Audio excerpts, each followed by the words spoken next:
In the stillness before memory, before kingdoms raised their banners, before men and mere built their towering halls of stone, there was only silence. A silence so deep, so endless, that it seemed to cradle all creation in its hollow embrace. The people of Tamriel would come to know this silence by many names, but among the truest of believers, it was called Sithis, the void, the nothing, the absence that makes all things possible. From this nothingness, from this eternal night without stars, stories whisper that the first tremors of change stirred. Where there is void, there must be contrast. Where there is silence, there must someday be sound. And where there is nothing, the seeds of something must be born. Thus, in the dreamlike beginnings of myth, life arose from death, and death arose from life. And though all gods and mortals may claim a hand in shaping the world, it is said that Sithis was always present, a shadow behind every light, a quiet echo behind every word. Among the earliest of Tamriel's mystics, some feared this presence. To them, the void was terror, an abyss in which the self dissolves, where even memory is devoured. Yet others, those who listened carefully to the spaces between heartbeats, found comfort in the notion. They saw not emptiness, but a return, a release, an endless embrace. For them, the void was not destruction, but fulfillment.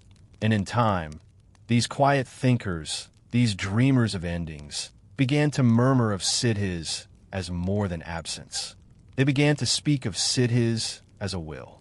From the swirling myths of dawn came the first intimations of worship, not of the shining Edra, not of the Daedric princes who hungered for dominion, but of the nothing beneath all, a faith that was both quiet and profound, whispered not in temples, but in the secret corners of the world. It was not a faith of priests and altars, but of hushed voices and hidden thoughts. For to honor Sithis was to honor silence, to honor release, to honor the inevitable unbinding of all things. And so, long before the world knew of assassins cloaked in shadow, long before the words Dark Brotherhood were spoken, there were those who sought communion with the void. They called out not with shouts, but with stillness. They offered not wealth, nor sacrifice of jewels or gold, but of blood. For blood, they believed, was the most sacred offering, the warm stream of life, spilling back into nothingness, a gift to the silence that waits for all. It is here, in these uncertain and ancient beginnings, that one can hear the first notes of the song that would one day shape Tamriel's darkest family. A song of death as devotion, of endings as worship, of lives offered not in malice but in reverence. And always at the heart of it, there was a whisper, a voice in the dark, softer than a sigh, yet heavy with infinite promise. Some claimed it was the voice of Sithis itself. Others, in later times, would say it was the first breath of the Night Mother, she who would carry the void's message into mortal hearts. Picture, if you will, the dreamers of that age, gathered in hidden caves, in abandoned ruins, in forest clearings lit only by the pale light of the moons. Their words scarcely more than murmurs, their rites as simple as a blade drawn across the palm. They believed, with every quiet prayer, that the void was listening, that each drop of blood was a star extinguished in the great expanse, a token of their devotion. What began as hushed gatherings would echo forward across centuries. The belief that death could be holy, that silence could be worshipped, would one day give rise to a family bound not by birth but by devotion. But in these first days, there was no structure, no creed, no sanctuary walls. There was only the void and the faintest whisper of a presence waiting within it. Thus begins the tale, a tale not of glory, but of shadow, not of crowns, but of daggers, not of the songs sung in great halls, but of the lullabies murmured in the dark, when the world has grown still and only the silence remains. And so, in the beginning there was the void, and the void was listening. In the slow turning of ages, whispers began to take shape. The void had been worshipped in solitude, in secret, yet mortals are rarely content to remain scattered forever.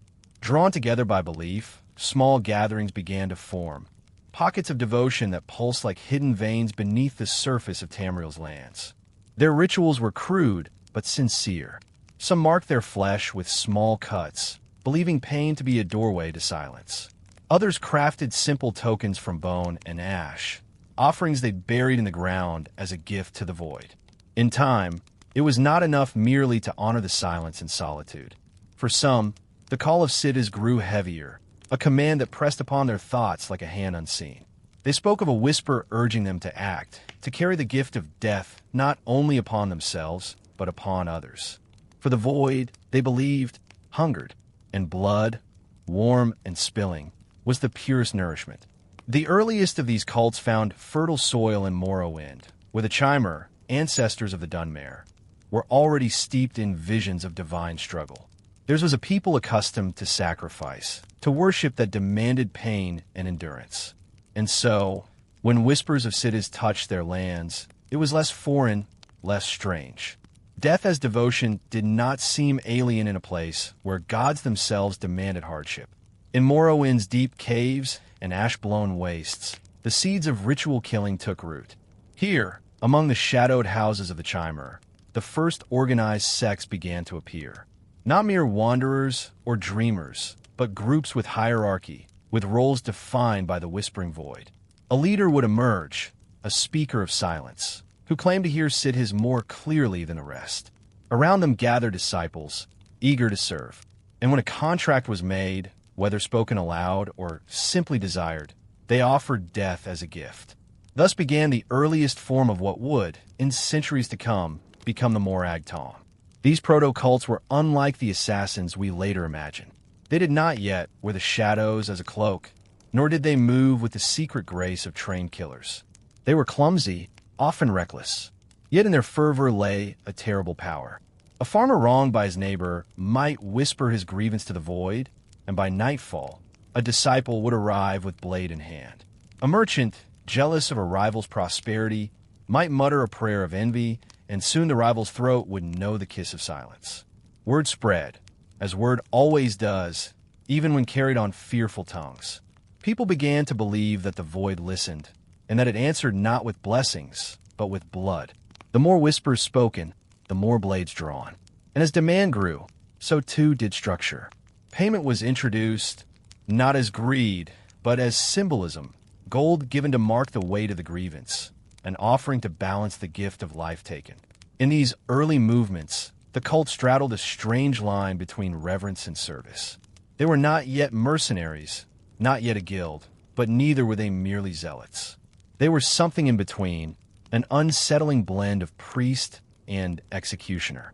Each killing was a sermon, each drop of blood a verse in their scripture of silence. It was during this time that their rituals deepened. They began to cleanse their blades with ash and chant invocations to Sithis before each strike. They carved symbols into stone, leaving behind marks that only the faithful could read. And though scattered, though unrefined, a pattern was forming.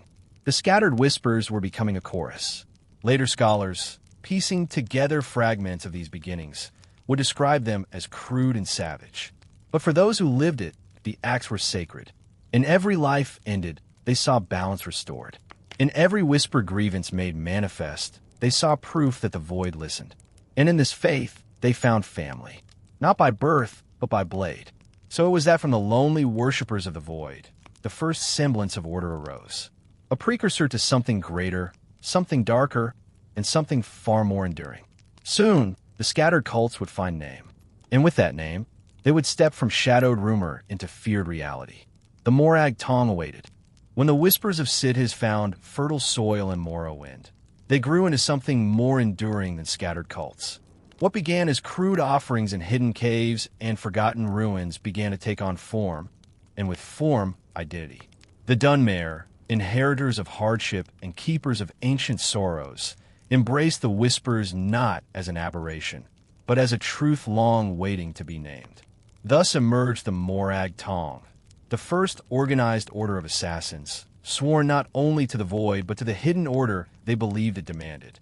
The Morag Tong were not like the shadowy murderers whispered of in taverns or feared in distant lands. They were sanctioned. They carried the weight of legitimacy bestowed by the great houses of Morrowind and, in time, by the tribunal themselves.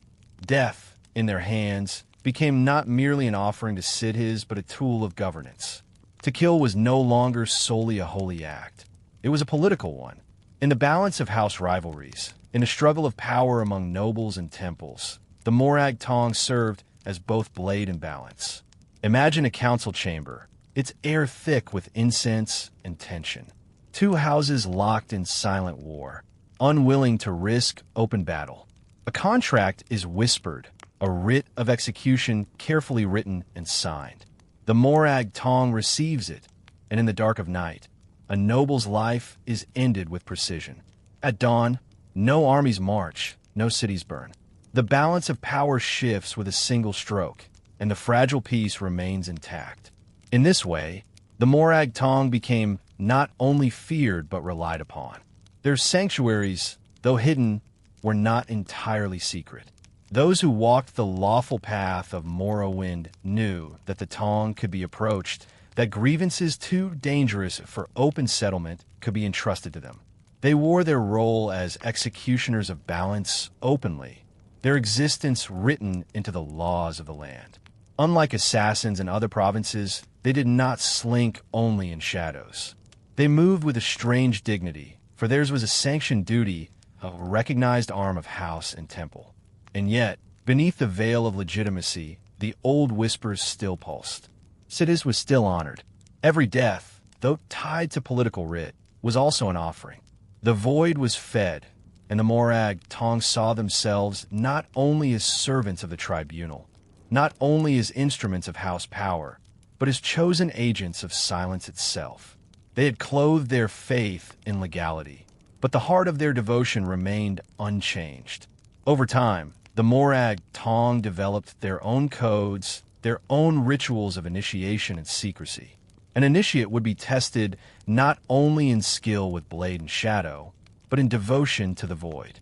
They were taught to kill without hesitation, to move unseen, to become silence itself. They recited oaths in underground chambers, swore to bind their lives to the service of Sithis, and took their places in a lineage that stretched back to the earliest whispers. The common folk of Morrowind lived in awe and fear of the Tong. They knew the assassins as both protectors and predators. For while the writs ensured order, the very presence of such a guild reminded all that life hung by a thread, and that thread could be cut with the smallest coin or the faintest whisper of grievance. Children were warned to respect their elders, for disrespect could invite the Tong. Merchants traded cautiously, knowing that envy or rivalry could summon the blade. In this way, the Morag Tong became woven into the very fabric of Morrowind's culture. But there were always voices of unease. Some whispered that the Tong, cloaked in legality, had strayed from the purity of their beginnings. That the void cared nothing for contracts or signatures, only for blood freely given. These murmurs would linger, growing slowly, like cracks beneath the surface of stone. For as the Tong grew in power and recognition, so too grew discontent among those who believed the void demanded something more intimate, more sacred than politics could ever provide. For now, though, the Morag Tong stood as the great assassins of Morrowind, their blades carrying both fear and reverence, their name a shadow, spoken in every hall. And yet, within their triumph, the seeds of division waited, patient and silent, for the day they would take root. For centuries, the Morag Tong moved as shadows given form, sanctioned by law and blessed, at least in public, by the tribunal. Their contracts were written, their killings recorded, and their presence accepted as part of the rhythm of Morrowind's life. But beneath the surface, beneath the stone halls of legality and the order of writs, something restless stirred. Not all who served the void were content to see its holy silence chained to parchment and seal. Among the faithful, some began to whisper that the Tong had strayed. That Sithis, the void incarnate, could never be bound by law, nor reduced to a tool of houses and politics. To honor the silence with coin and contract, they argued, was to dilute its truth. Sithis demanded blood freely given, unchained by law or legality. To kill for balance was practical, but to kill for reverence was divine. These murmurs began quietly, like cracks in ice. But over years and decades, they deepened. Among initiates, a divide grew between those who saw the Tong as sacred servants of the void and those who saw them as political instruments. Some found themselves drawn away from the Order's official halls, seeking instead hidden places where the old ways were remembered. In these secret gatherings, the Night Mother's name began to be spoken. A figure half myth, half whisper, said to carry Sithis more intimately than the tribunal or houses ever could. Legends grew of her voice, carried not in writs or decrees, but in dreams. Some claimed to hear her in the quiet moments before sleep, a voice like silk and shadow, promising that the void was listening. Others believed she walked unseen among them, cloaked in ordinary guise, watching the faithful to judge their worth. Whatever the truth, belief in the Night Mother gave shape to the restlessness. She became the emblem of those who sought a purer path, a path not bound to Morrowind alone, but to all Tamriel. The tribunal, of course, did not welcome this splintering. To them, the Morag Tong were useful because they were controlled, because their blades could be guided by law. A faction that answered only to whispers, only to unseen visions, was dangerous. And so, persecution followed. Those who spoke too openly of the Night Mother found themselves hunted, not by rivals, but by their own brothers and sisters in the Tong.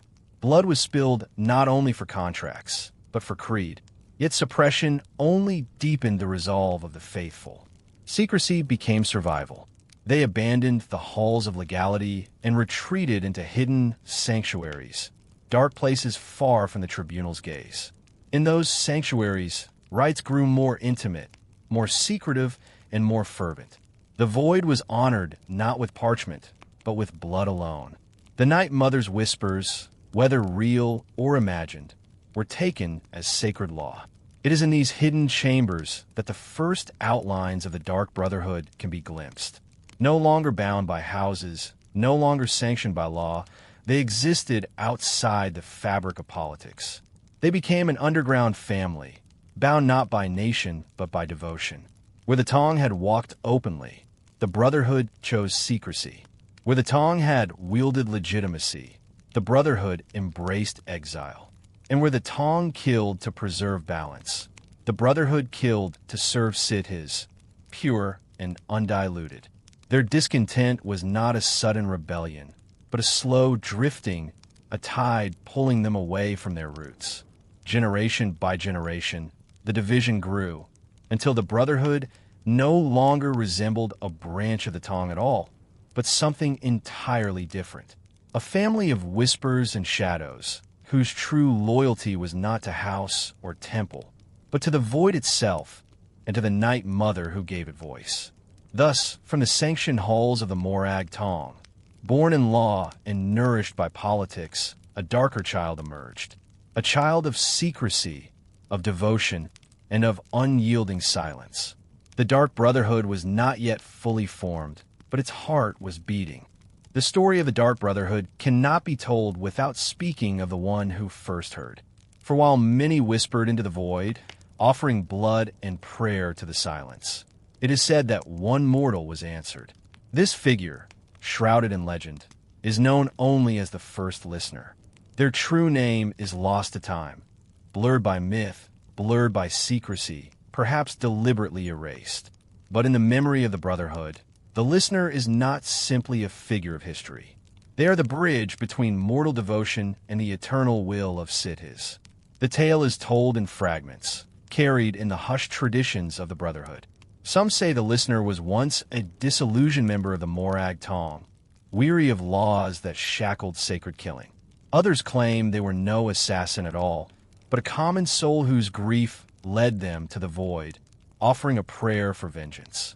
Whatever their beginning, the legend says that one night, in a moment of perfect silence, the listener heard a voice. It was not the clamor of gods, not the thunderous commands of princes, but something softer. A whisper, so faint it might have been mistaken for the rustle of cloth, the breath of wind. Yet it carried with it a weight beyond mortal comprehension. It was the Night Mother, speaking for the first time, and in that whisper was both command and comfort. That the void was listening, that Sithis desired offerings, and that she would guide her children in the art of giving. The listener, trembling in reverence, obeyed. They gathered disciples, those restless ones who had grown apart from the Morag Tong. To them, the listener spoke not of contracts, not of houses, but of family. A family bound by blood and by faith, guided not by parchment, but by whisper. And in those dimly lit gatherings, the disciples too began to hear, not always clearly, not always directly, but enough to believe, enough to know they were chosen. In this way, the listener became the anchor of the Brotherhood. Where others had offered devotion blindly, the listener became the living proof that the void could answer. They served as the conduit of the Night Mother's voice, interpreting her will and guiding the faithful. Beneath them, a structure began to take shape, roles defined not by legality, but by sacred duty. The listener would hear. The speakers would carry the word. The silencers would ensure it was obeyed. The figure of the listener took on a mythical quality, part mortal and part prophet. Their words were not questioned, for they were believed to carry the weight of the Night Mother herself. And in time, stories grew around them, tales of impossible foreknowledge, of contracts fulfilled before they were spoken, of enemies falling with uncanny precision. Whether truth or embellishment, these stories only deepened the faith of the Brotherhood. To those outside, the listener was invisible. No proclamations bore their name, no records of their deeds remain. But to the family, the listener was the heartbeat of their existence. Without them, the Brotherhood was merely a gathering of killers. With them, it became a sacred order bound to the voice of the void. Even now, centuries later, the idea of the listener holds power. When a listener is lost, the Brotherhood falters, drifting without direction. But when a listener is found, the family is renewed, as though the Night Mother herself has leaned close once more, breathing whispers into mortal ears. Thus, in the birth of the Dark Brotherhood, the listener stands as both mystery and necessity. A single soul, listening where others heard nothing, gave rise to a legacy of silence that endures across ages. The listener is proof that even in the deepest stillness, the void is not empty. It waits, it watches, and sometimes it speaks. With the listener at the heart of the Dark Brotherhood, the order found its shape. No longer a scattering of restless zealots, no longer merely a shadow splintered from the Morag Tong. The Brotherhood began to weave itself into something enduring. The listener was the voice, the vessel of the Night Mother's whispers. But even a voice must be carried, must be echoed, must be given flesh in the world. Thus arose the speakers, chosen to spread the will of the listener, and beneath them, the silencers, blades in the dark who ensured that the will was never doubted. The 5 speakers formed a circle of authority, each entrusted with a portion of the Night Mother's sacred commands. They acted as intermediaries, carrying the listener's words into every corner of the Brotherhood's hidden sanctuaries. Where the listener was cloaked in mystery, often hidden away in the deepest shadows, the speakers moved among the faithful, guiding them, training them, and reminding them that every life taken was not merely an act of violence, but of worship. The silencers, by contrast, embodied the Brotherhood's most terrifying aspect. They were not merely killers. They were enforcers of faith, guardians of secrecy, shadows given purpose. When a member strayed, when loyalty faltered, when whispers of betrayal threatened the family, the silencers ensured that silence was restored. Their presence was seldom seen, but always felt. Among the faithful, even the faintest rumor of a silencer was enough to still tongues and stiffen resolve. For if the Night Mother's will could be carried in whispers, it could also be enforced in blood. Around this hierarchy grew rituals that bound the Brotherhood together. Contracts were not accepted lightly. They were delivered in ceremony, often before a speaker, with words repeated like sacred vows. To accept a contract was to accept not just a task, but a burden, a pact between mortal and void. The assassination itself was framed not as crime, but as liturgy. The blade was an altar, the strike a prayer, the silence afterward a hymn to Sithis. Legends soon wrapped themselves around these roles. Some spoke of speakers who could vanish like smoke, whose voices could command obedience as if the Night Mother herself had spoken. Others told of silencers who seemed immortal, their faces hidden, their identities unknown, carrying out the most terrible of tasks without ever leaving trace. To the people of Tamriel, the Brotherhood became less an organization than a myth. Figures half believed, half feared, slipping between dream and nightmare. Yet within the family, these roles were more than myth. They created structure, purpose, and unity. The listener heard, the speakers carried, the silencers enforced, and beneath them, the faithful lived and killed as one family, bound by devotion to the void. The titles were not merely ranks. They were sacred stations, mirrors of the faith itself. The listener mirrored the Night Mother. The speakers echoed her voice, and the silencers embodied her silence. Over time, the Brotherhood's hierarchy was refined, but its essence never wavered. Always at the core was the belief that the Night Mother spoke, and that her words could be trusted above all else. To doubt the listener was to doubt the void. To disobey a speaker was to sever oneself from the family. And to attract the attention of a silencer was to invite the purest, most inescapable silence of all. So the family grew, not chaotically, but with structure as firm as bone, and myth as fluid as shadow. And in that structure, they found endurance. For while kings and empires rise and fall, while laws are written and forgotten, the Night Mother whispers still, and the listener still hears. Through speakers and silencers, her will flows like blood through veins, carrying life and death alike. Thus, the Dark Brotherhood was no longer merely a cult of restless believers. It was an order, a hierarchy, a family whose roots stretched deep into shadow. A family that would endure centuries, nourished by faith, secrecy, and the unending whispers of the void. Once the listener's voice had steadied the family, once the speakers had carried the whispers and the silencers had sharpened the blade of discipline, the Dark Brotherhood began to look beyond the shadows of Morrowind.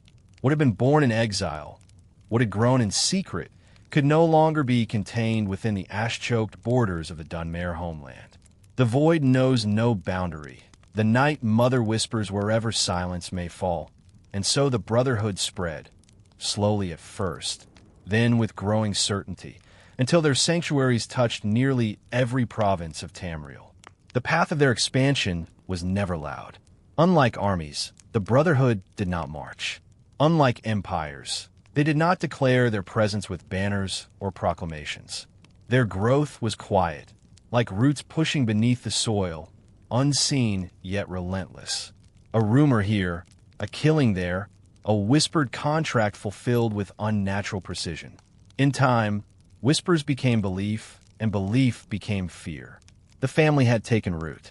Sanctuaries arose in hidden places. In Cyrodiil, they carved crypts beneath bustling cities, so that the beating heart of the Empire pulsed unknowingly above their shadowed halls. In Skyrim, sanctuaries were tucked into caverns, their entrances concealed by snow and stone, guarded by storms and silence. In Hammerfell, they found refuge among winding canyons, their blades gleaming in the heat of the desert sun only when called to strike. In every land, the Brotherhood adapted, their sanctuaries shaped by the terrain, yet bound always by the same rituals, the same devotion. The growth of the Brotherhood was fueled not only by faith, but by need. For everywhere, among kings and peasants alike, there was grievance. The farmer who longed for justice against a cruel lord. The noble who desired power without rivals. The ruler who wished to silence dissent without war. All found in the Brotherhood a solution as swift as it was silent. The price was never cheap, for blood carries weight. Yet those willing to pay knew that the Brotherhood delivered with a certainty that bordered on the divine. As their influence spread, so too did their reputation. To some, they were demons in mortal guise, nightmares given form. To others, they were avengers dispensing justice where law had failed. Few dared speak their name aloud, for to invite the Brotherhood was to invite both fear and fascination. They became a paradox, despised and desired, reviled and revered, a shadow that could not be banished, for it lived in the hearts of those who whispered to the void. Within the family, expansion was not without struggle. Each new sanctuary required trust, secrecy, and faith. The listener could not be everywhere at once, and so the speakers bore heavy burdens, ensuring that distant sanctuaries did not lose their way. Yet despite the distance, the faith endured. Whether in the frozen north, the burning west, or the heart of the empire, the words of the Night Mother were carried faithfully, and the silence of Sithis was honored with every drop of blood spilled. The Brotherhood's spread across Tamriel was not conquest. It was not domination. It was inevitability. For where there is life, there is grievance. Where there is grievance, there is death. And where there is death, the void is fed. The Brotherhood did not force themselves upon the world. The world called to them, and they answered. Thus, like a cloak unfolding across the provinces, the Brotherhood wrapped Tamriel in shadow. A cloak woven not of fabric, but of whispers, of fear, of reverence, and of blood. And beneath that cloak, the family grew strong, bound together across vast distances by a single truth. The Night Mother still whispered, and the void was always listening. As the Dark Brotherhood spread across Tamriel, their sanctuaries hidden yet enduring, their reach began to brush against the highest tiers of power. What began as whispered vengeance for common folk grew into something far more dangerous: the attention of nobles, rulers, and kings. The void does not discriminate. It hungers for the blood of peasant and emperor alike, and the Brotherhood, faithful in their devotion, obeyed. Among the nobility, the Brotherhood became both secret weapon and lurking terror. Rival lords who once dueled with armies learned that a single coin, slipped into the right hands, could silence an enemy more swiftly than years of siege. Succession disputes, long tangled in law and politics, could be resolved overnight with a dagger in the dark. The Brotherhood did not ask questions of morality. They asked only for payment, for the ritual words, and for silence. In time, entire thrones trembled at their presence. Rumors swirled of kings who slept with guards at their chamber doors, of queens who drank wine only after tasters risked their lives, of generals who never lingered in one place for fear the shadows themselves would betray them. Fear became a constant companion in the courts of Tamriel, and the Brotherhood thrived in that fear, for it made their power undeniable. Yet their influence was never only fear. For those bold enough to use them, the Brotherhood became an invisible ally. Wars were avoided, rebellions smothered, rivals erased with a silence that no soldier could match. In Cyrodiil, whispers claimed that more than one emperor's crown was secured not by armies, but by the Brotherhood's blade. In High Rock, dukes and barons leaned upon their services to maintain fragile coalitions, never admitting it aloud, but always remembering who had tipped the balance in their favor. This paradox, feared as demons, yet courted as allies, became the Brotherhood's greatest power. No banner bore their sigil, no armies marched in their name, yet their presence haunted every council chamber, every royal court, every noble household. Even when their daggers lay still, the possibility of their service or their wrath shaped decisions in silence. The Brotherhood ruled not by throne, but by suggestion. Within the family itself, this rise to influence was seen not as corruption, but as destiny. If the void called for blood, then surely the blood of kings was the most fitting of offerings. To silence a noble was to silence a voice that had echoed across thousands of lives, to offer a soul of great weight into the nothingness. Each contract upon the mighty was framed as proof that Sithis was pleased that the Night Mother's whispers reached deeper than ever into the fabric of the world. Of course, such prominence drew danger. In every province, rulers plotted not only to use the Brotherhood, but also to destroy them. To rely upon such an order was to invite risk, for the blade that served one day might turn against the hand that had paid it. Armies were dispatched, spies employed, bounties offered. Many sanctuaries were burned, many faithful slain. Yet the Brotherhood endured. For every sanctuary lost, another was raised. For every brother or sister killed, another was drawn to the Whispers. The family bent, but did not break.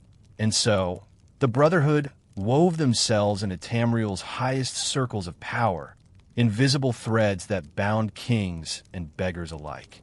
They had no empire, no crown, no city to their name, yet their influence seeped into the marrow of Tamriel itself.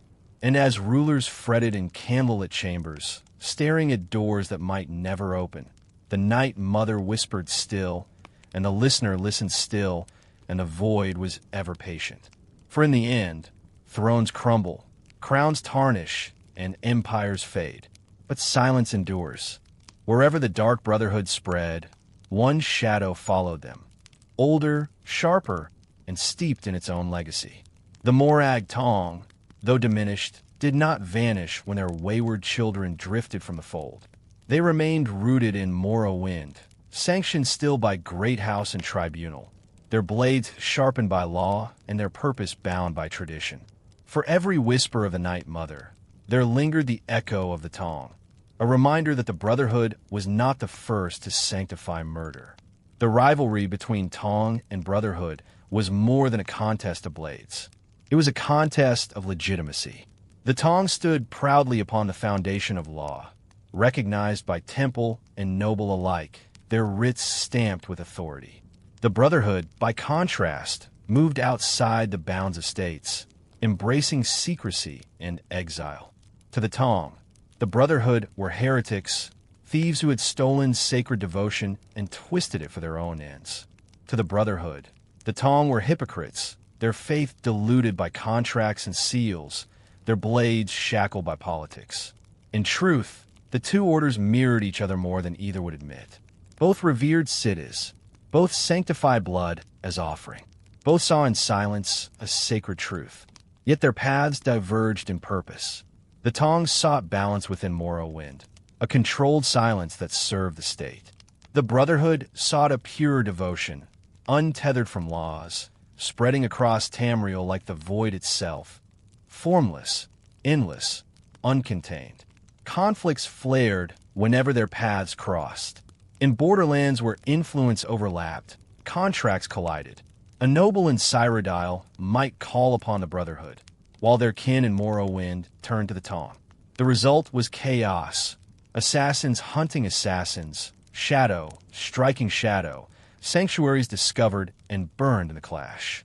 To the outside world, the killings were indistinguishable, yet within the families, every drop of bloodshed against the rival order was heavy with meaning. It was not merely survival. It was creed against creed. The tribunal, wary of losing control, denounced the Brotherhood whenever their presence was uncovered within Morrowind. Laws were written, guards dispatched, temples called upon to root out sanctuaries. And yet, for all their proclamations, the Brotherhood endured even there, hiding in deeper caves, forging bonds with those disillusioned by the Tong's chains. For every brother or sister slain, two more would rise in distant provinces, carrying the Night Mother's whispers far beyond the tribunal's reach. To the faithful of the Brotherhood, this rivalry was proof of their righteousness. Why would the Tong strike so desperately against them, if not out of fear? Why would the tribunal demand their destruction, if not because the Night Mother's voice carried a power that law could never silence? The struggle became part of the family's story. The Tong their elder, their betrayer, their shadowed reflection. Even in later ages, when the Tong faded from prominence in the wider world, their rivalry lingered in memory. Within the Brotherhood's tales, the Tong were painted as a foil, a cautionary image of what happens when faith is bound too tightly to politics. Within the Tong's records, The Brotherhood was a heresy, a blight upon Sithis' name, to be erased at every opportunity. And though centuries passed, the struggle between them never truly ended. For shadows cannot help but clash when they cross the same light. And in Tamriel, there's always grievance, always silence waiting to be filled. Where one family offers the blade in law, the other offers it in secrecy. Where one cloaks itself in writs, the other cloaks itself in whispers. And between them, the void watches, patient and unchanging, indifferent to who offers the blood, so long as blood is given. The Dark Brotherhoods spread across Tamriel drew not only whispers of fear and awe, but also the harsh light of opposition. For every noble who courted their service, there were others who schemed to unravel them. Kings, generals, priests, and guards alike became hunters, drawn into the ceaseless struggle to banish the family from the shadows. Rivalries with the Morag Tong may have been steeped in faith, but the threats beyond were born of politics, law, and vengeance. City guards, ever the first shield of order, were tasked with rooting out sanctuaries wherever rumor revealed them. In Cyrodiil, entire watch divisions were trained to read signs of clandestine killings, to trace patterns of silence that marked Brotherhood contracts. Barracks across the provinces bore whispered prayers that the void would not touch their own halls. And yet, despite their vigilance, the guards rarely prevailed. For every sanctuary revealed, 2 more remained hidden. For every assassin slain, others slipped unnoticed into the dark. Beyond the guards rose inquisitors and witch hunters, men and women who saw in the Brotherhood not only crime, but corruption of the soul. In Skyrim, there were bands of merciless justiciars who claimed their cause was justice, though often it was vengeance cloaked in law. In Hammerfell, priesthoods called for crusades, declaring the Brotherhood an affront to honor and divine order. These hunters believed themselves chosen to cleanse the land of shadow, wielding both steel and faith against those who worship silence. Yet the Brotherhood was not easily purged. Their devotion made them patient, their secrecy made them resilient, and their faith made them unafraid of death. If one sanctuary was broken, survivors scattered like embers on the wind, kindling new fires in distant provinces. If one speaker fell, another rose. Even the listener, should they perish, was not the end. For the night, Mother whispered still, and always there would be another to hear. The void ensured continuity, even against the most fervent hunters. Nobles, too, became hunters, though in subtler ways. Some formed clandestine leagues, pooling gold to hire their own assassins, pitting shadow against shadow. Others employed spies, weaving webs of deceit meant to entrap the Brotherhood within their own rituals. A few sought darker means still, invoking Daedric pacts, summoning curses, anything to sever the night mothers hold. Yet the Brotherhood, bound by their own unholy rites, endured where mortal cunning faltered. The family learned to adapt under constant pursuit. Sanctuaries grew more elaborate, layered with false passages and hidden doors. Codes of speech evolved, so that contracts could be spoken in markets without drawing suspicion. Rituals of silence were woven into daily life, ensuring that even if captured, a brother or sister would reveal nothing. They became a people defined as much by survival as by devotion, sharpened by the endless struggle to remain unseen. Still, the hunters never relented. To rulers, the Brotherhood represented not only murder, but a threat to authority itself. How could a king rest easy when a whisper in the dark could undo his reign overnight? How could a general command loyalty when even the most loyal soldier might pray to the Night Mother for his silence? To destroy the Brotherhood was to restore order, to reclaim control from shadows. Yet across centuries, the balance never shifted. Hunters rose and fell. Laws were written and forgotten. Armies marched and dissolved. And still, the Brotherhood endured, eternal as the void itself. For shadows cannot be slain by sword alone. They live wherever light falters, wherever silence deepens. wherever hearts harbor grievance. And so long as Tamriel remains divided by ambition, envy, and vengeance, there will always be hunters, and there will always be prey. The Brotherhood, however, is both. The Dark Brotherhood was not sustained by blades alone. A blade may pierce flesh, but it cannot bind a family. Shadows may conceal, but they cannot create unity. To endure, the Brotherhood needed more than fear, more than secrecy. They needed law. Not the law of kings, not the law of temples, but a law born of their own faith, rooted in silence and blood. From this need, the 5 tenets emerged, whispered first in sanctuaries long lost, and carried ever after as the sacred spine of the family. The first tenet declared, "Never betray the Brotherhood or its secrets." For secrecy was life itself. To reveal even a whisper of the family was to betray not only kin, but the Night Mother herself. In this tenet lay the essence of silence, a silence that bound members more tightly than chains, more enduring than stone. The second tenet commanded, "Never disobey or refuse an order from a superior." For the listener heard the Night Mother, and the speakers carried her words. To disobey them was not mere defiance. It was to place one's own will above the void. Hierarchy was not an invention of power. It was reflection of the faith itself. The third tenet warned, "Never steal the possessions of a fellow member." For the family was bound in trust. Each dagger, each robe, each relic was not simply property, but an extension of devotion. To take from kin was to unravel the very fabric of unity, to place selfish hunger above shared silence. The fourth tenet insisted, "Never kill a dark brother or sister." For blood must be offered to the void, yes, but never the blood of family. The Brotherhood's strength lay in kinship, in blades raised not against one another, but against the world beyond. To strike one's kin was to strike at the Night Mother's own body, a sin deeper than any crime known to mortals. And finally, the fifth tenet, the most dreaded, never dishonor the Night Mother, for she was the womb of the family, the whisper in the void, the eternal guide. To mock her, to doubt her, to twist her words was to sever oneself from all shadow, all silence, all sanctuary.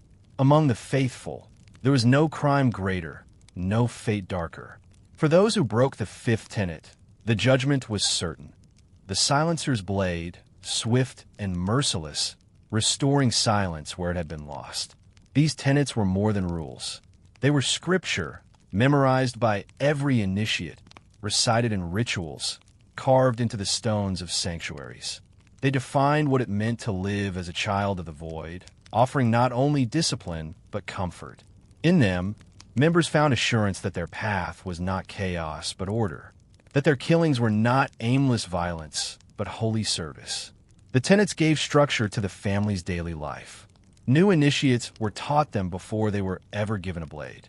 Contracts were framed not as choices, but as sacred duties under the tenet's watch.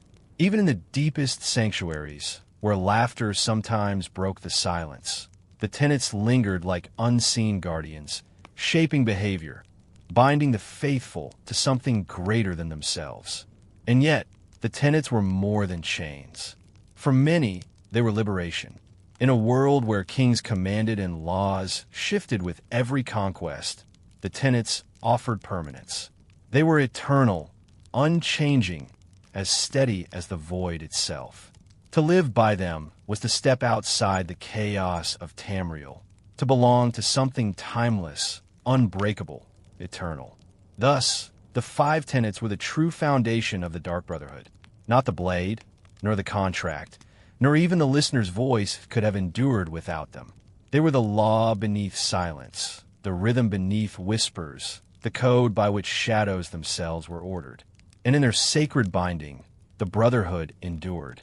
The 5 tenets formed the bones of the Dark Brotherhood, but bones alone cannot live. Around them, the family wove flesh and spirit, shaping rituals that defined not only how they killed, but how they lived. To dwell in a sanctuary was to breathe silence, to wake and sleep within the rhythm of sacred rites. to feel one's life entwined with shadows that stretched back through centuries. For the Brotherhood was not merely an order of assassins. It was a way of life, cloaked in ritual, bound in blood. The initiation of a new member was among the most solemn of ceremonies. An initiate, drawn by whispers and guided by oath, was brought before a speaker. There, in the glow of faint candles, they were asked to take the oath of silence, a vow to honor the Night Mother, to obey the listener, to uphold the tenets, and to forsake the world beyond. Often, the final act of the initiation was a contract fulfilled, a life taken as the first offering to Sithis, sealing the bond with blood. From that moment, the initiate ceased to belong to the world outside. They became child of the void, brother or sister to all within. Daily life within sanctuaries flowed like a tide between silence and purpose. There were moments of stillness when brothers and sisters prayed before effigies of the Night Mother, whispering their devotion into the dark. There were moments of grim laughter as family members shared tales of contracts past, their mirth quiet but genuine. There were moments of ritual when the void was honored with chants spoken so softly they seemed more thought than sound. Even in the smallest sanctuaries, these rhythms endured, weaving unity among those who dwelt forever in shadow. Contracts themselves were wrapped in ritual. The Black Sacrament, performed by those who sought the Brotherhood's hand, was a rite both feared and revered. Candles black as pitch, a heart placed within a circle of bones, a whispered prayer to the Night Mother.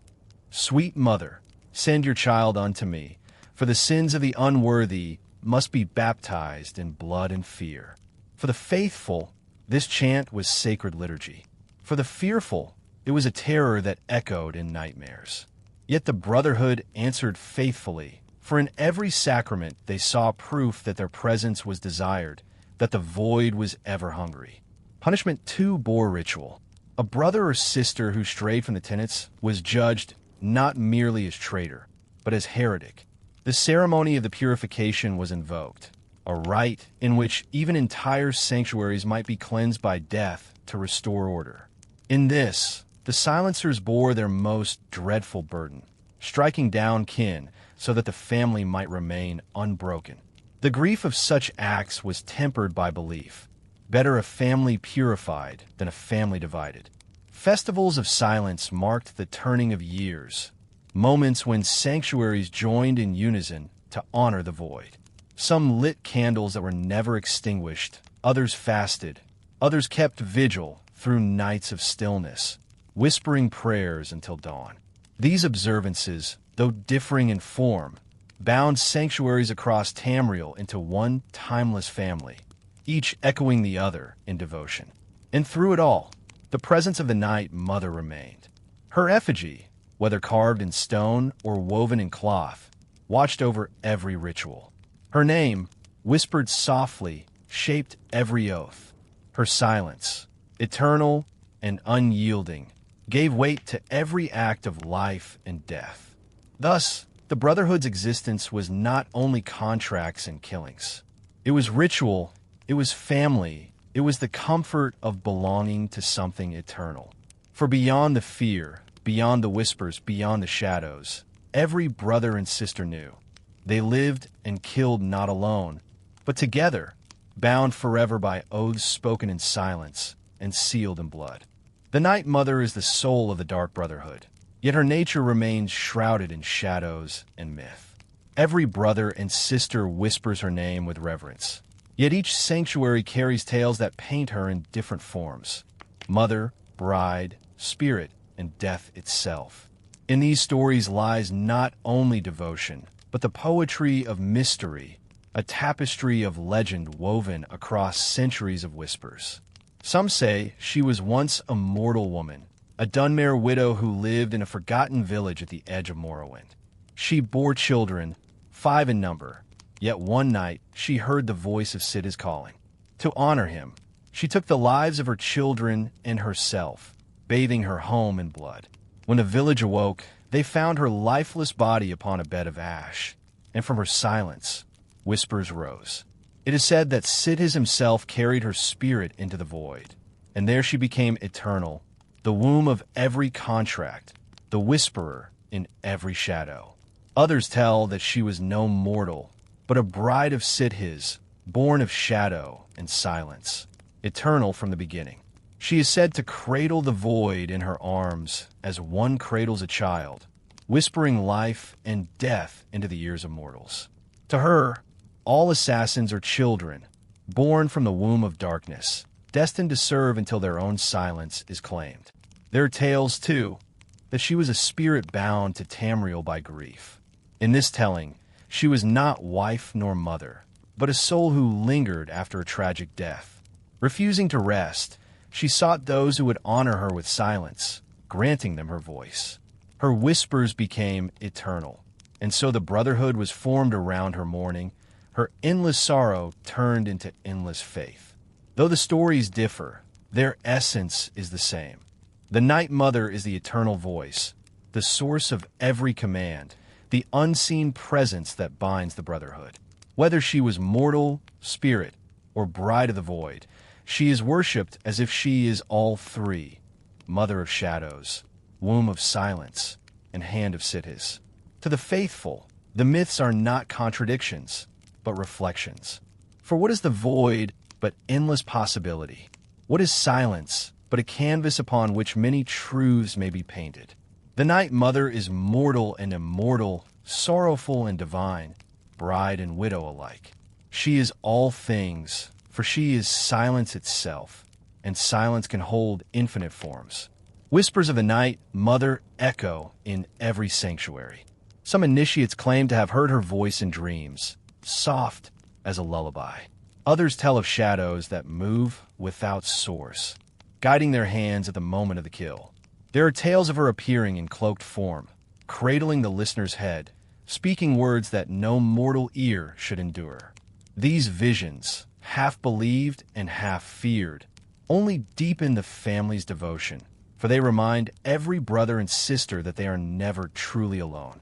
Even among outsiders, her legend lingers.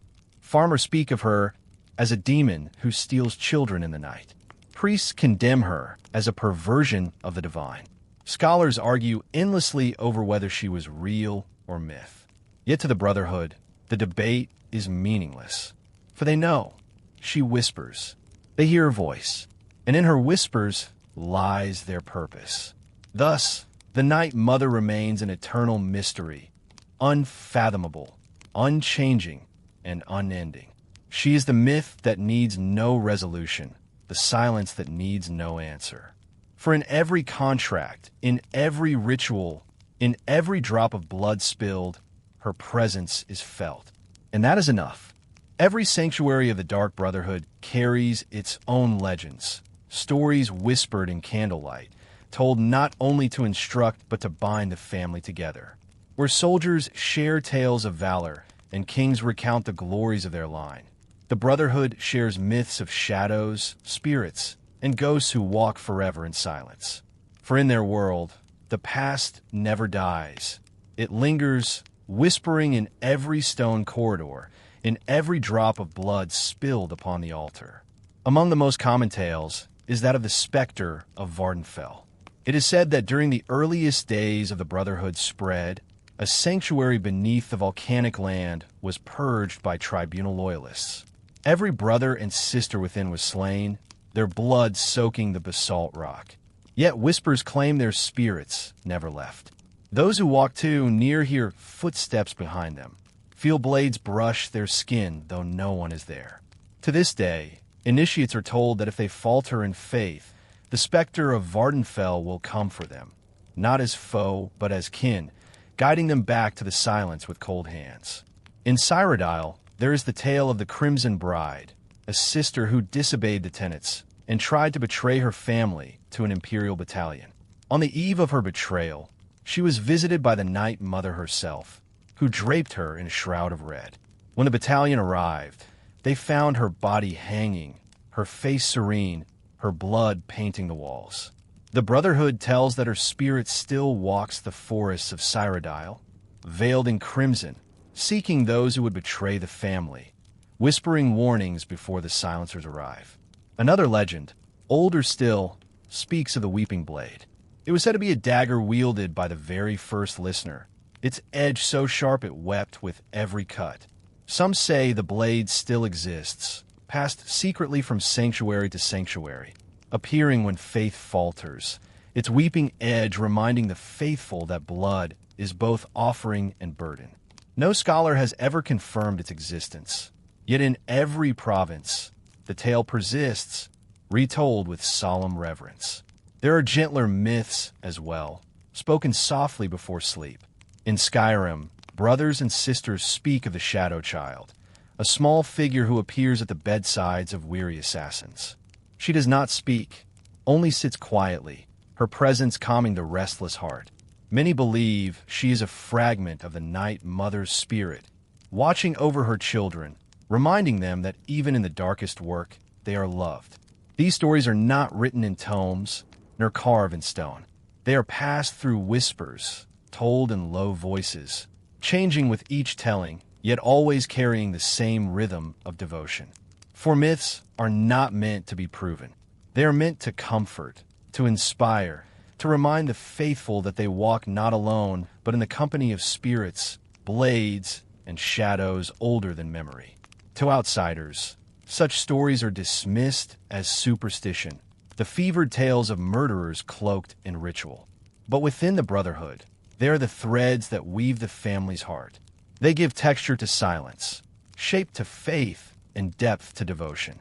They remind every initiate that theirs is not a lonely path, but one shared with countless unseen companions. Ghosts of the faithful, spirits of the void, legends of those who walked the same shadows long before. And so the tales endure, drifting from province to province, sanctuary to sanctuary, like eternal whispers carried by the wind. For even myths, like shadows, need no proof to exist. They live because they are told. They endure because they are believed. And in the quiet halls of the Dark Brotherhood, belief is all that is required. Though the Dark Brotherhood cloaks itself in secrecy, though it hides in shadowed halls and whispers in silence, its influence upon Tamriel cannot be denied.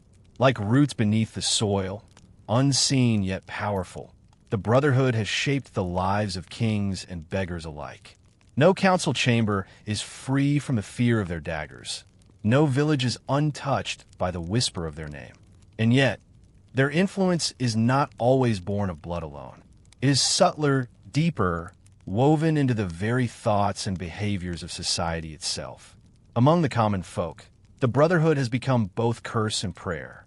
Farmers whisper their name when injustices fester, knowing that a coin and a ritual might summon silence more final than any court of law. Children are hushed with threats of the Night Mother's hand, mothers warning that disobedience might draw her shadow. In this way, the Brotherhood has entered the fabric of daily life, a constant reminder that death may come not only by accident or war, but by unseen hand at night. Merchants and guilds, too, have felt their presence. Rivals have vanished in the dark, leaving markets open to new masters. Trade wars have been ended not with negotiation, but with silence.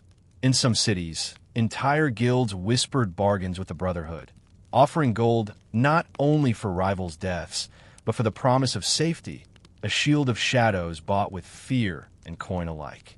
Though such dealings are never acknowledged aloud, the ripples they create shape economies, shifting wealth as surely as swords on the battlefield. In the halls of rulers, their influence grows more profound still. Emperors have feared them. Jarls have sought their aid. Princes and dukes alike have watched the flicker of candlelight and wondered if it might conceal a blade. This constant fear has altered the very rhythm of politics. Rulers lock doors, triple their guards, and plot with greater paranoia, shaping their reigns around the possibility of Brotherhood interference. In this way, the family's power lies not only in the contracts fulfilled, but in the contracts imagined, the countless deaths never ordered, yet still feared. Even religion has been touched. Priests denounce the Brotherhood from pulpits, calling them heretics, demons, or worse. Yet their words often falter, for the faithful themselves sometimes turn to the Brotherhood when God seemed deaf to prayer. Temples cannot always deliver justice. The Brotherhood, however, always answers. Thus, the sacred and the profane blur, with the Night Mother's whispers competing with the hymns of divines and Daedra alike. Scholars, too, have been drawn into their shadow. Some study their tenets as if they were scripture, fascinated by the discipline that sustains such a hidden order. Others write treatises denouncing them. Yet their very effort to condemn only grants the Brotherhood greater mythic stature. For in attempting to banish their influence from the record, scholars instead preserve their place in history. So the Brotherhood shapes Tamriel not through open conquest, but through the quiet weight of inevitability. They are not an army, yet kings fear them more than armies. They are not a guild, yet merchants bow to their unseen influence. They are not a temple, yet countless kneel before their rituals when desperation grips the heart. In this way, the Brotherhood has become more than an order of assassins. They have become an idea, a presence so deeply woven into the fabric of Tamriel that to imagine the land without them is to imagine a silence too vast to comprehend. For as long as there is grievance, there will be whispers, and as long as there are whispers, the Brotherhood's hand will shape the world. If the Dark Brotherhood's daggers shape politics and power, their greater influence lies in the realm of imagination, in the myths, fears, and fascinations they inspire within the people of Tamriel. For every blade drawn in silence, 1,000 stories blossom. Some are tales of terror, others of wonder, and together they form a cultural echo that resounds far beyond the walls of any sanctuary. To many, the Brotherhood is the embodiment of fear itself. Parents hush unruly children with warnings that the Night Mother listens to disobedient voices. Lovers glance nervously at one another in quarrels, fearing that even passion might one day turn into a whispered black sacrament. Across cities, the mere rumor of the Brotherhood's presence can still a marketplace, empty a tavern, or close shutters at dusk. In this way, their power is magnified not by action, but by expectation. A whisper can achieve what a sword cannot, and yet, fear alone does not define them. There is fascination, too, a strange allure that draws curious minds toward the forbidden. Stories of cloaked assassins, of rituals performed in candlelight, of whispers carried by unseen lips. All of these weave an image that is at once dreadful and captivating.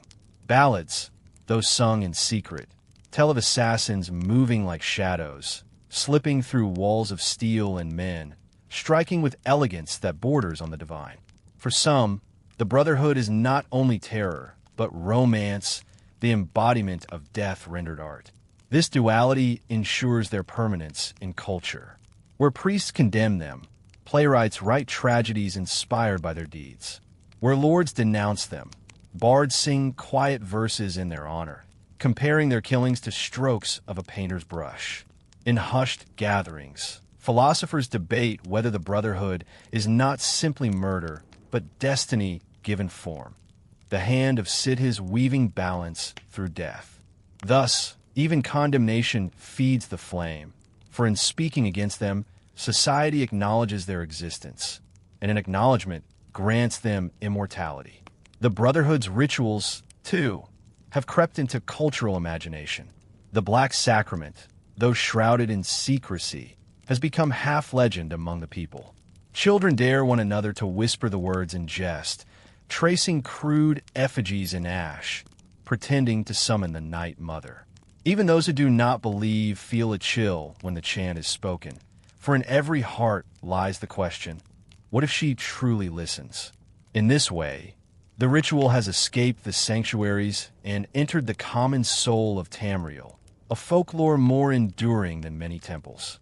And so the Brotherhood exists in paradox, hated and revered, feared and admired, despised yet envied. Their assassins are seen as both monsters and artists, their deeds as both atrocities and inevitabilities. This complexity ensures their endurance, for no simple tale could erase them. They live in the imagination because they embody contradiction itself.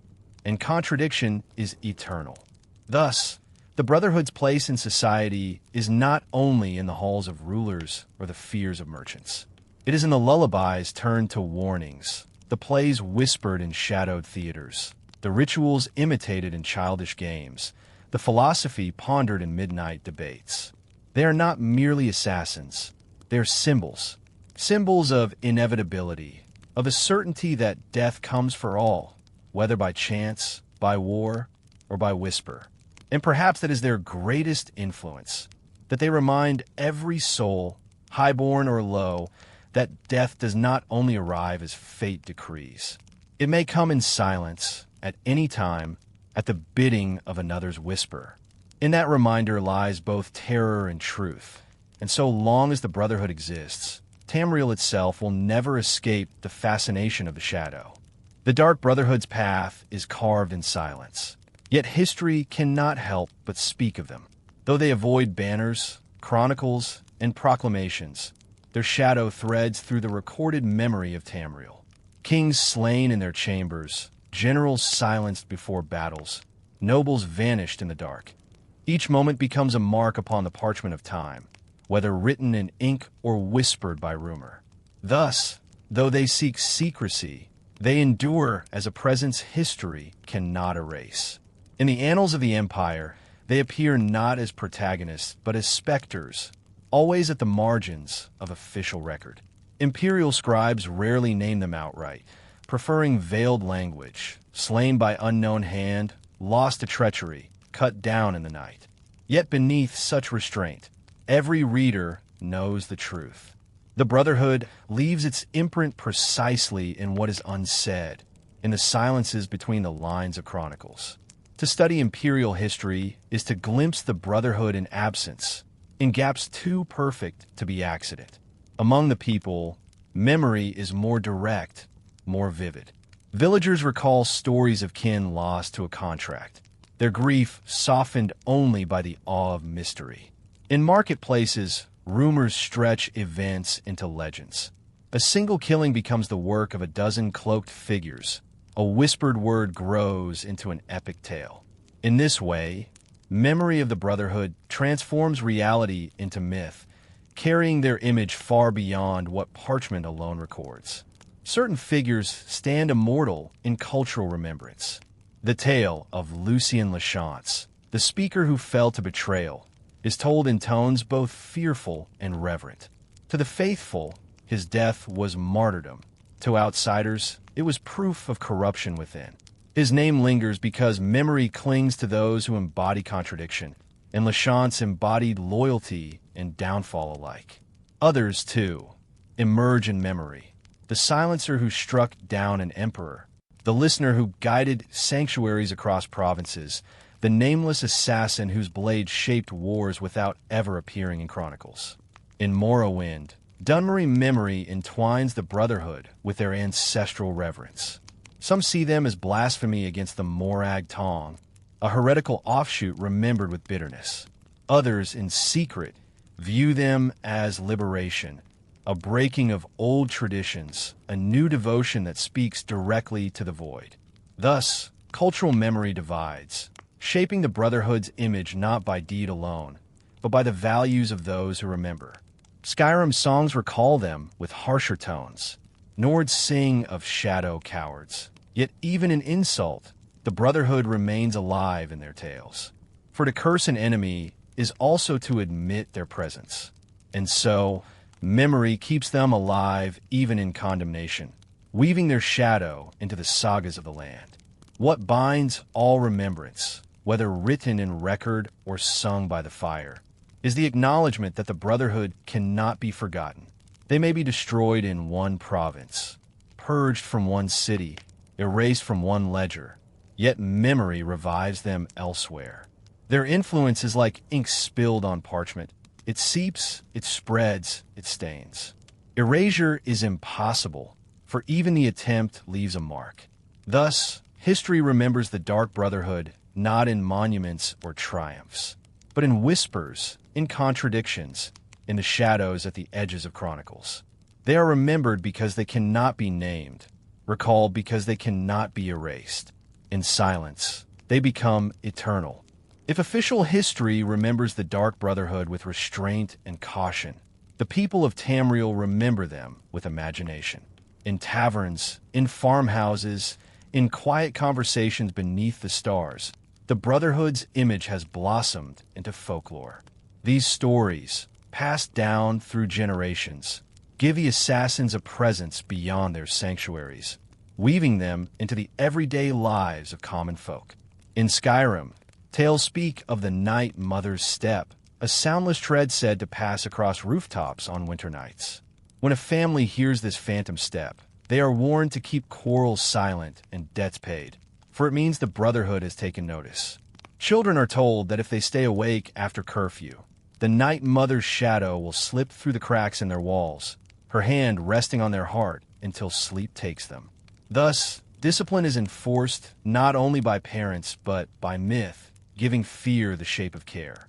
In Cyrodiil, farmers tell of the whispering crow, a bird that alights on rooftops before death. Some swear that the crow itself carries the Night Mother's voice, its caw a distorted echo of her command.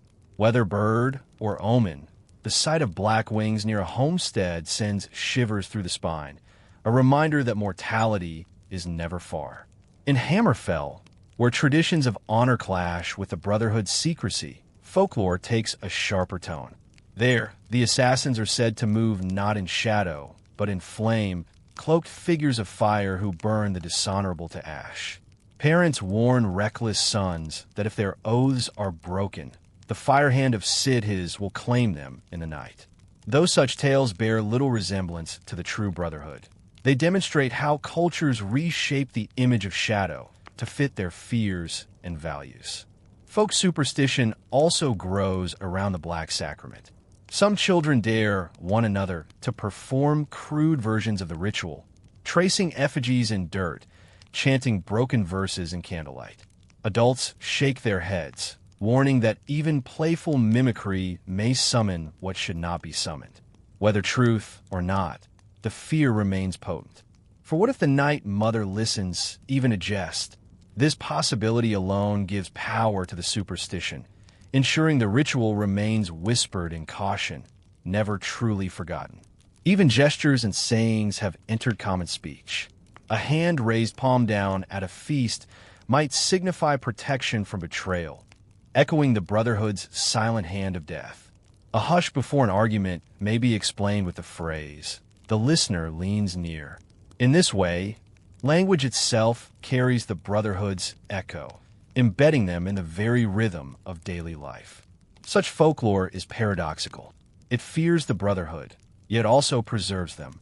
By telling stories of crows and shadows, of phantom steps and fire-cloaked figures, the people ensure that the Brotherhood's presence endures, even in places far from their true sanctuaries.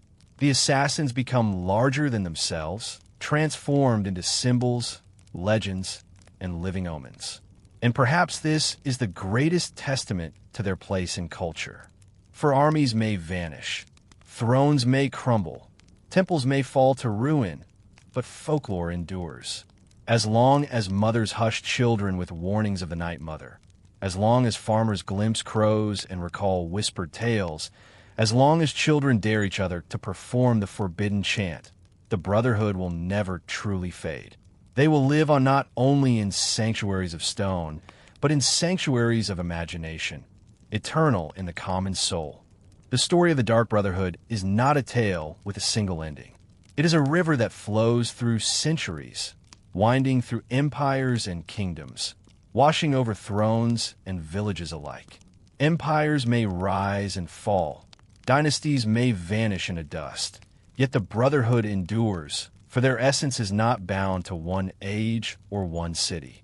Their essence is silence itself, and silence cannot be destroyed. Consider how many powers have sought to erase them. Emperors have ordered purges, sending legions into hidden sanctuaries.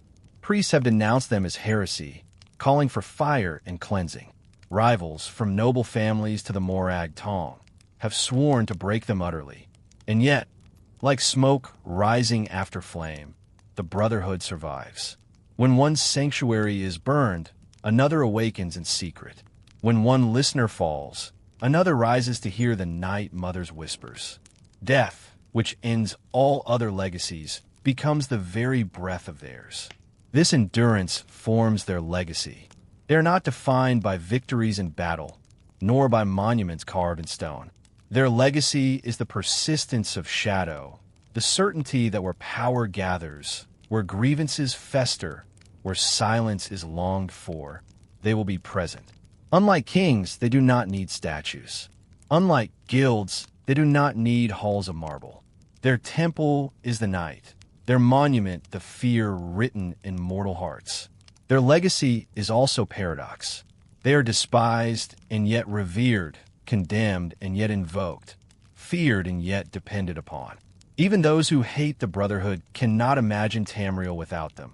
For to remove them would be to remove the possibility of secret justice, of silent vengeance, of death that comes unseen. Thus, they are woven not only into history, but into the imagination of what Tamriel is. They are part of the world's rhythm, as inevitable as breath, as natural as silence after sound. In this sense, the Brotherhood's legacy is not only their own. It belongs to Tamriel itself, to every soul who has ever whispered a prayer in anger or dreamt of vengeance in the dark. It belongs to the farmer who dared to speak the sacrament, to the noble who trembled at night, to the assassin who gave their life for shadows. It is a legacy shared between killer and victim, between those who call and those who fear, between the void and the world. And so their story continues, not bound to parchment, not limited to time. It continues in silence, in whispers, in myths told by firelight. Their true legacy is not a single event, but the certainty that they will remain, eternal as shadow, unbroken as the void. As the tale draws towards silence, one truth remains clear. The Dark Brotherhood's essence is not found in their deeds alone, but in what they represent. They are more than assassins. They are the embodiment of inevitability, the reminder that all thrones fall, all voices quiet, all hearts beat only for a time. Where there is life, there is death. Where there is sound, there is silence. The Brotherhood exists to give shape to that silence, to turn it from fear into ritual, from accident into design. Their legacy lies in the spaces between words, in the hesitation of a ruler as he drafts a decree, wondering if the parchment will ever see daylight, in the stillness of a noblewoman who wakes at night, hearing a floorboard creak that may be only the wind, in the whispered warnings passed from parent to child, teaching obedience through shadowed tales. These are not contracts written in blood, but contracts written in culture, the invisible ink of fear and reverence that marks Tamriel's soul. The Night Mother whispers still, her voice carried across centuries. Sometimes it is heard by the listener, faithful and chosen. Sometimes it is heard in dreams, mistaken for a mother's song or the memory of a lullaby. Sometimes it is not heard at all, yet felt in the chill of a candle's flame or in the pause of a heartbeat at dusk. Her whispers are eternal because silence is eternal. She does not need to be believed to be real. Belief itself is the proof of her presence. And so, as this meditation closes, let us reflect upon the paradox that sustains the Brotherhood. They are both shadow and substance, myth and reality, terror and comfort. To some they are monsters, to others they are justice, to still others they are inevitability made flesh. Yet all agree upon this. They endure. Their whispers thread through history, through memory, through folklore, through imagination. Like the breath between words, they're always there, waiting. The final whisper, then, is not of death alone, but of continuity. The Brotherhood teaches that silence is not an end, but a passage. Each contract fulfilled, each life ended, each sanctuary lost or reborn. All are but echoes in an endless cycle. As long as mortals live, as long as grief festers, as long as desire stirs the heart, the Brotherhood will answer. The void cannot be denied, for the void is not absence. The void is possibility, unending and eternal. Thus, the Dark Brotherhood's legacy is the legacy of silence itself. It is the reminder that every sound carries its opposite, that every story carries its end, that every night carries its dawn. To meditate upon their tale is not to glorify death, but to acknowledge the stillness that frames life, the hush that makes the song. And so we close with silence, for words can carry only so far, and beyond them lies the truth the Brotherhood has always known, that silence is not emptiness, but fullness beyond measure, that in the quiet there is comfort, that in the shadow there is peace, that in the final whisper there is eternity.